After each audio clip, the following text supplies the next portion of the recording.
अस्सलामुअलैकुम। मोहम्मद अज़ीज़ सिद्दीक अपने प्रोग्राम के साथ हाज़िर खिदमत है। कोई थोड़ा सा गला ठीक नहीं है इसलिए, लेकिन चीज़ें बहुत जो मैंने आपसे बातें कही थी कि सितंबर फैसला कुन होगा। इस सितंबर के अंदर आपको सड़कों पे दमादम मस्त कलंदर नज़र आएगी। और आज जब मुत्तहिदा अपोजिशन की तरफ से जो आज प्रेस कॉन्फ्रेंस की है और जो चीज़ें लाएअमल जो सामने रखा है, वो आपको उस गूंज की आवाज़, मैं अप्रैल से आपको ये बात कह रहा हूँ और मैंने कहा था छुट्टियों में इमरान खान साहब की ज़मानतें नहीं होनी है, वो बात भी सच साबित हुई। और ये भी मैं जब कहता रहा हूँ, ये भी आपके सामने बड़ी वजाहत के साथ आती रहेगी बात। जो प्रेस कॉन्फ्रेंस की वो बड़ी तफसीली है, कुछ गलतियों का माफ़ी, कुछ अदराक कि आगे कैसे चीज़ों को लेके जाना है। और मैंने कहा था और बाकी जो है ना, वो ज़मानतें ताजगुल और एजाज चौधरी की सज़ाओं के ख़िलाफ़ वो चीज़ जैसे आपने पास लगाई हैं, वो क्यों आपने पास लगाई हैं? और बेंच नहीं है क्या? ज़रा समझना इन बातों को सारी। मैं तो पहले दिन से बात करता आया हूँ, लाहौर हाई कोर्ट से मुझे कोई इतनी अच्छी उम्मीदें नहीं है। मैं चीफ जस्टिस साहब के हवाले से बात कर रहा हूँ आपके सामने। यानी जिस तरह का निज़ाम वो यहाँ चला रही है ना इस वक्त, अदालतों को जिस तरीके से लेकर चल रही है, बड़ी तकलीफ से बात है। तकलीफ होती है इस बात की। यानी शुरू में बड़े अहम केसेस उनके पास लगे, बड़ा कुछ उन्होंने कहा, और उसके बाद फिर उनका तरीक़ाकार वही हो गया, अपने रब को जान देनी है। अभी जज होना और वकील होना रब की सिफात है। ला दिलो अल वकील हो, ये समझ सोच की बात है। और जो खुफिया रिकॉर्डिंग की जो गूंज है वो ऐवानों के अंदर है, वो बड़ी एक तकलीफ कर रही है। सितंबर में दो बातें मैंने कही थी, आगे बड़ा एक अहम मामला है, वो समझना है आपने। एक्सटेंशन बड़े अहम है आगे। एक्सटेंशन ये उस निज़ाम को तसलसल चलते रहना, ये बात है। क्योंकि सितंबर में ख़त्म हो रही और नवंबर में ख़त्म हो रही है। 3 साल के लिए अपॉइंटमेंट हुई थी ना, 5 साल तो अब आया ना, उसे आगे अगर एक्सटेंशन देनी है ना आपको, वो आप 5 साल के लिए देनी है। अब वो सवाल ये है कि वो उसकी अंदर बैठे कोई नोटिफिकेशन ना बना लियो, वो एक अलग बात। लेकिन ये अब बातें जो होनी है, खुफिया रिकॉर्डिंग वाली बातें भी जो सामने आ गई हैं। अमेरिका में क्या कुछ हो रहा है इस पर भी लोग बहुत सी बातें करते हैं, और बहुत सी बातें सामने आपकी आएंगी आहिस्ता आहिस्ता, जहाँ से आप समझ सकेंगे कि हालात क्या हैं। सबसे पहली बात जो आपके सामने रखते हैं, असद कैसर ने प्रेस कॉन्फ्रेंस के दौरान ये कहा कि जनरल कमर जावेद बाजवा को एक्सटेंशन देना हमारी सबसे बड़ी गलती थी। भाई इस पर आप तो थी गलती, तो यानी जुल्म तो ज़्यादती उन्होंने की थी ना, शरीफ खानदान ने। उन्होंने जब एक्सटेंशन दी थी, आप लोगों को समझ आ जानी चाहिए थी। आप लोगों को उसको समझ नहीं आई थी ये बात कि वो एक पेज पे क्यों है सारे। और संगीन गलती पर कौम से माफ़ी मांगते हैं और कह रहे हैं आइंदा किसी एक्सटेंशन को सपोर्ट नहीं करेंगे। इस हाइब्रिड निज़ाम के ज़रिए मुल्क नहीं चलाया जा सकता। और 27वीं आईनी तरमीम का जो शोशा आ रहा है, उस हवाले से वकला बरादरी को अप्रोच करेंगे। यानी अदलिया के अगेंस्ट आपको बड़ी क्लियर कट अप्रोच लेनी है। और ठीक है वकला साथ है, लेकिन इस तरह नहीं है। सीखे वहाँ नून लीग से और पीपल्स पार्टी से कि वो जब आपका दौर था क्या किया था जनाब उमरता बिन दयाल जाए, जस्टिस उमरता बिन दयाल ने या जस्टिस साकिब साहब, उन्होंने क्या ऐसा काम किया? कोई ऐसा काम नहीं किया, लेकिन उनकी अप्रोच अदलिया के बारे में थी। अब तो अदलिया का सत्यानाश हो गया और आप खामोशी से बैठे हुए हैं यार। और बात 27 और जो बात बड़ी बात है, इमरान खान का फैसला अटल है। जो बात कह रहे हैं वो ज़िमनी इंतखाब में हिस्सा नहीं लेंगे और कह रहे हैं मैं उमर यूब से मुलाकात के लिए जा रहा हूँ और उमर यूब असम्बली में वापस आएंगे। शाह कुरैशी ने बाइकआउट के हवाले से नजरसानी की दरख्वास्त की थी। अब सवाल जो आगे आता है वो general field marshal Asim Munir साहब के बारे में आता है। एक्सटेंशन की ज़रूरत होगी, ये क्या होना है? फैसल बॉर्डर है जो का वो बड़ा बारीक लफ्ज़ है कि एक्सटेंशन सलसल जारी रहेगा, किसी में दम है तो सलसल रोक कर दिखाए। अब देखना ये है, और ये इसका मैं आखिर में बताऊँगा वीडियो क्या रिकॉर्डिंग है, वो क्या बात है ऐसी है। ताजगुल और एजाज चौधरी की दरख्वास्त की ज़मानतें जो है ना, तो अपीलों की एतराज़ के तौर पर सरेंडर नहीं किया। मेरा इस पर नुक्ता नज़र बड़ा वाज़ेह है। यानी आप प्रोटेक्टिव बेलें भी ले लें तो काउंटी के लिए सरेंडर करना पड़ता है, चूँकि आप सज़ा याफ्ता हो जाते। लाइन ऑफ एक्शन स्ट्रेटजी गलत ले ली है।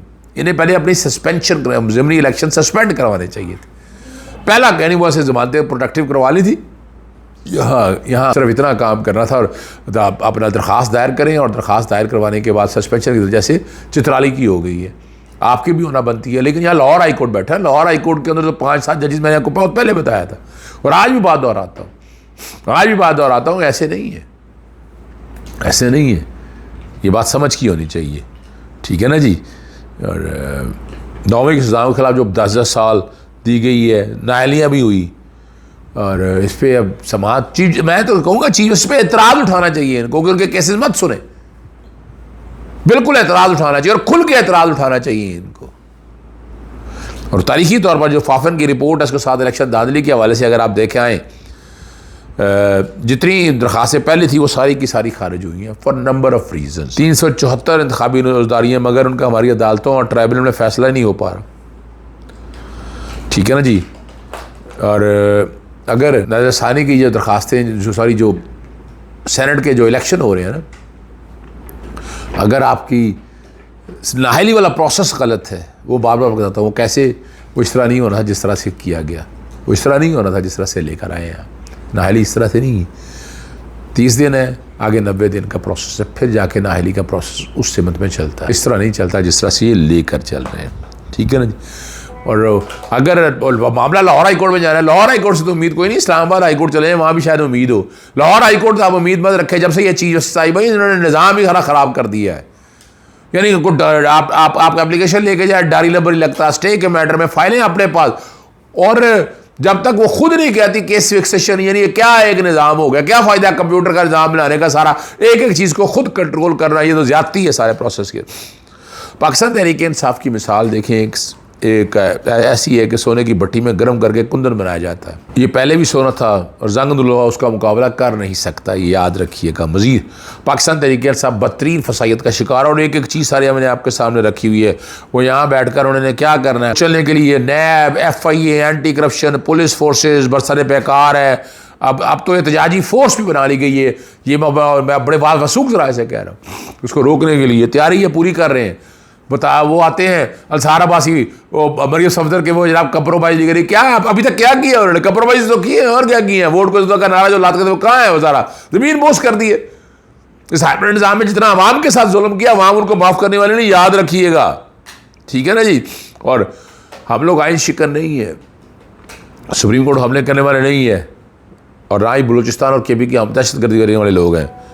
तो वो बातें मादनियात का और पेट्रोलियम वाला जो मामला है, वो मुसीबत गले पड़ी हुई है, वो फ़ायदा लेना चाहते हैं, वो बैठे वहाँ जो बाहर बैठे हैं, वो इसको इस तरह लेकर जाना चाहते हैं जिस तरह आप अपने मर्ज़ी से स्टाइल से लेकर जाना चाहते हैं, और ये देखना पड़ेगा। अब जो आखिरी बात जो मैंने आपके सामने रखनी है, लेकिन उससे पहले ज़रा समझिएगा, 26वीं 27वीं आनी तरमीम का मेन फोकस जो बताया जा रहा है वो यही है, काउंसिल ऑफ कॉमन इंटरेस्ट, यानी अब हो गया था कि सूबों के अंदर वफाक का इंटरफेरेंस नहीं है। अब इसमें मादनियात पे कब्जा करने के हवाले से कोई तरमीम चाहते हैं जिसमें वफाक के पास सारा मामला आ जाए और वफाक इसको अपने तरीके से लेकर चले। इतना आसान काम नहीं है। अरे लेकिन तरमीम कोई मुश्किल काम नहीं है।